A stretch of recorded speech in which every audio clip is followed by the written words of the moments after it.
हमारे गुरु वहां से बोल रहे थे। बाहरी रूप, बाहरी आकार, बाहरी लीला, तो आपको बताएं, शुद्ध सोने का आभूषण बन ही नहीं सकता, मिलावट होगी। तो जितने शरीर हैं मिलावट से बने, ध्यान रखना। ये सच्चिदानंद बप्पू नहीं है। और मिलावट में 3 गुण है, सतोगुण, रजोगुण, तमोगुण। तो अगर ढूंढे जाएंगे ना तो 90 गुण होंगे तो 10 दोष होंगे, चाहे जहां देख लेना, क्योंकि इसकी मिलावट की रचना हुई। वो निर्दोष है जो बोध प्राप्त हुए है, लेकिन उसकी चेष्टाओं में अगर ढूंढोगे तो ब्रह्म प्राप्त महात्मा की भी चेष्टाओं में तुम्हें देखें, क्योंकि हम खूब घूमे हुए हैं गंगा किनारे, बड़े बड़े सिद्धों के दर्शन किए हैं। आज ही सत्संग में बोला, स्वामी अनंग बोधाश्रम स्वामी जी दिगंबर रहते थे, जटाजूट, गंगा किनारे, बिल्कुल प्रकृति का सीधा बार।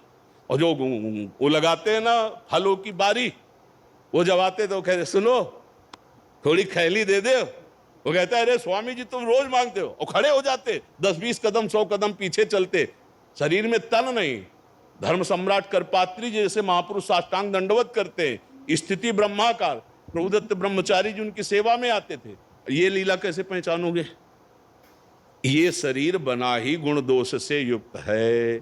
श्री स्वामी परमानंद जी महाराज जैसे कोई गृहस्थी के लोग जाते और उनकी बहू बेटे, बच्चा, हाँ स्वामी जी कढ़ी बना लेती है, बहुत दिन से नहीं खाया।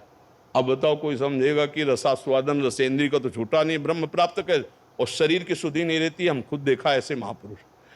बाहरी ब्रह्म प्राप्त महापुरुषों के जो आचार हैं उनको देखकर उनकी स्थिति नहीं जानी जा सकती। जैसे सुखदेव जी आ रहे थे तो कितने पीछे लगे थे, कोई ईंट मार रहा था, कोई कुछ, और जब ब्रह्म ऋषियों ले तो उनको लगा यार कोई महात्मा है, नहीं तो नंग दड़ंग 16 वर्ष की अवस्था ब्रह्म आनंद में डूबे हुए।